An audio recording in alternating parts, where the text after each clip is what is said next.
High বন্ধুরা, আমি নাইম। আজ আমি তোমাদের দেখাবো আমার জীবনের সবচেয়ে ভয়াবহ ঘটে যাওয়া একটি ঘটনা। তো চলো কথা না বাড়িয়ে শুরু করা যাক।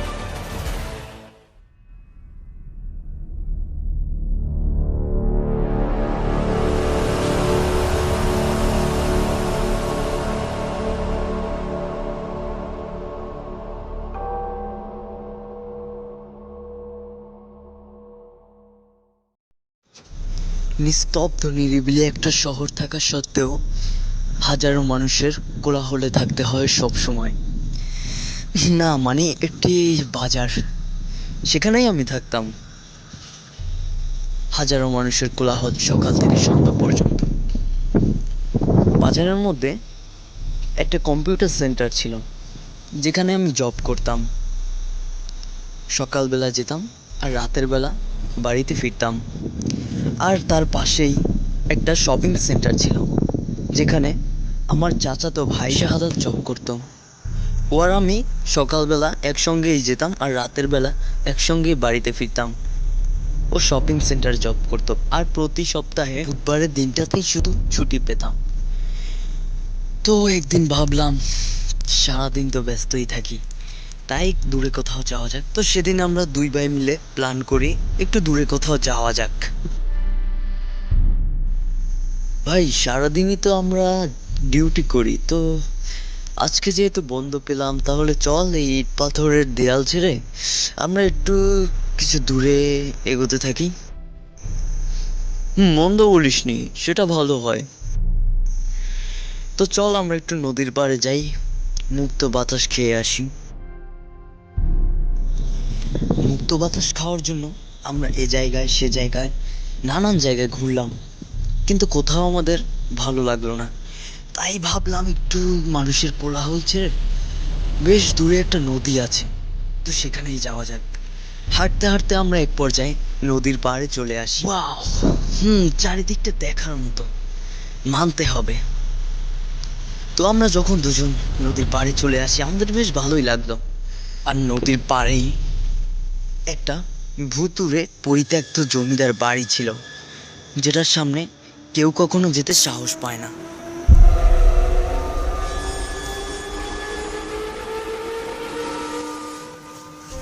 অবসর সময়টা কাটানোর জন্য আমরা পকেট থেকে মোবাইলটা বের করে গান শুনতে লাগলাম, আমিও আর আমার চাচাতো ভাই সাদাত।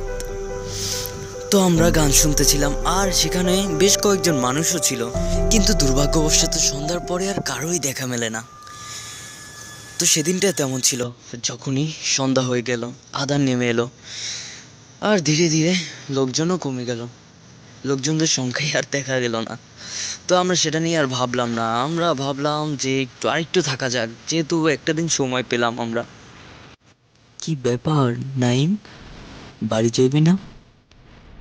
আরে ভাই ছাড় না, অনেকদিন পরেই তো এলাম এখানে, কিছুক্ষণ পরই না হয়ে যাই। তখনটা ছিল শীতকাল, সন্ধ্যার পরেই যা হয় আর কি। তো হঠাৎ করে সেই পোড়া বাড়িটার সামনে দিয়ে দেখলাম আগুন জ্বলছে। আমরা বেশ ভয় পেয়ে যাই, যে যেখানে সন্ধ্যার পর কারো না থাকারই কথা, সেখানে আগুন জ্বলছে কি করে, আর কেই বা আগুন জ্বালাচ্ছে। এরপরে দেখলাম আগুনের পাশে কালো একটা ছায়ার মতো কিছু একটা। ভাবলাম লোকজন হয়তো ওখানেই কেউ আছে, শীতের দিন বলে কথা, তাই হয়তো আগুন ধরিয়েছে। তো আমরা আগুন পোহানোর জন্য সেখানে গেলাম, বাড়ির কাছে গিয়ে হাত পোহালাম। ভালোই লাগছিল বেশ শীতের দিনটায়। আর বেশ মজার ব্যাপারটা ছিল, তখনটায় ভুতুরে ব্যাপারটা সিরিয়াস মাইন্ডেই ছিল না। তো আমরা বাড়ির ভেতরটায় ছিলাম, হঠাৎ করে বাড়ির বাইরে দেখতে পেলাম কেউ একজন দাঁড়িয়ে আছে। কৌতূহলবশত তাকে আমরা ডাক দিলাম, কে ওখানে? আর যখনই আমরা তাকে ডাক দিই, তখনই ভৌতিক ঘটনাটি ঘটলো, সে হাওয়ায় মিলিয়ে গেল। এটা দেখে আমরা প্রচণ্ড পরিমাণের ভয় পেয়ে যাই, কি করব কিছুই বুঝতে পারছিলাম না। ভাবলাম এখন এই বাড়ি থেকে পালিয়ে যেতে হবে।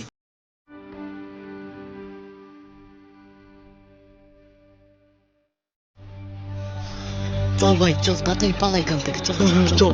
তাড়াতাড়ি চল। বেশ ভয়ঙ্কর জায়গা এটা, চালা, এখানে আর থাকা যাবে না।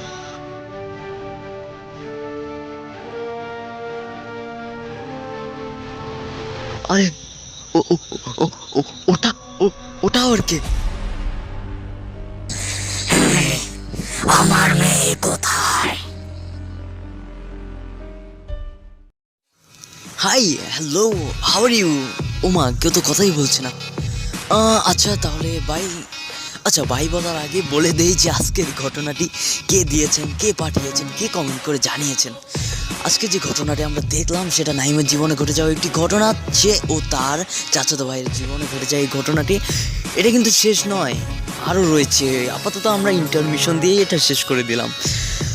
আমরা প্রথম অংশটা দেখলাম, পরবর্তী অংশ দেখব পরবর্তী পর্বে। তো যদি ভালো লেগে থাকে তাহলে লাইক দিয়ে দাও, কমেন্ট করে জানিয়ে দাও, শেয়ার করে দাও তোমাদের বন্ধুদের কাছে।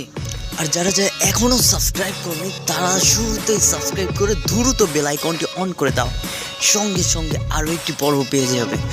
না মানে অর্থাৎ এটার দ্বিতীয় অংশটাও পেয়ে যাবে হয়তো, যদি সাবস্ক্রাইব করে থাকো। আর যদি প্লিজ তোমাদের সাপোর্ট চাই, তোমাদের সাপোর্টই হচ্ছে লাইক, কমেন্ট, শেয়ার, সাবস্ক্রাইব, এগুলোই। তোমাদের সাপোর্ট পেলে হয়তো ইচ্ছে করে আরও দুটো এক্সট্রাভাবেই দিয়ে দিই ঘটনা। আর আর আর যদি মনে করো বা যদি মনে হয় যদি তোমাদের জীবনে এমন কোনো ঘটনা ঘটে রয়েছে এর চেয়েও বেশি ভয়ঙ্কর, চাইলে আমাদের কাছে পাঠিয়ে দিতে পারো। কী করে? কমেন্ট করে। শুধুমাত্র কমেন্টের মাধ্যমে তোমাদের জীবনের ঘটনা তুলে ধরা হবে আমাদের এই প্র্যাঙ্ক মাস্টার অ্যানিমেশন গল্পগুলোতে। ও না, মানে নামটা হবে prank master present horror show. চাইলে আমাদের কাছে পাঠিয়ে দিতে পারো। দেখতে চাই যে তোমাদের জীবনের ঘটনাগুলো কতটা ভয়ঙ্কর হতে পারে। ভুলে গেলে চলবে না, মনে করতে থাকো, মনে করতে থাকো যে তোমাদের জীবনে কোনো একদিন না কোনো একদিন ঘটে রয়েছে। তা আপাতত আমরা পরবর্তী ঘটনাটি দেখব। তো দেখতে চাইলে আমাদের সঙ্গেই থাকতে হবে। আর আজকের মতো এখানেই বিদায় নিচ্ছি। শীঘ্রই শীঘ্রই খুব শীঘ্রই একেবারে ঝড়ের গতিতে আমরা বাকি অংশটা দেখবো। আর দেখতে চাইলে আমাদের সঙ্গে থাকতেই হবে, অবশ্যই থাকতে হবে। আর না থাকলে তো ভূত চলে আসবে। ওই তো এসে গেছে। বলেছিলাম যে আপনারা আমাদের সঙ্গেই থাকুন। একা পেলে যা হয় আর কি, একাই আছি তাই এই ভূতটা আমাকে ধরবে। কি খবর তোমাদের? এই পাগলটার সঙ্গে থাকলে তোমাদেরও ধরে ফেলবো। একটা উপায় আছে, যদি সাবস্ক্রাইব করে ফেলো চ্যানেলটি তাহলে তোমাদের ছেড়ে দিই। Good bye.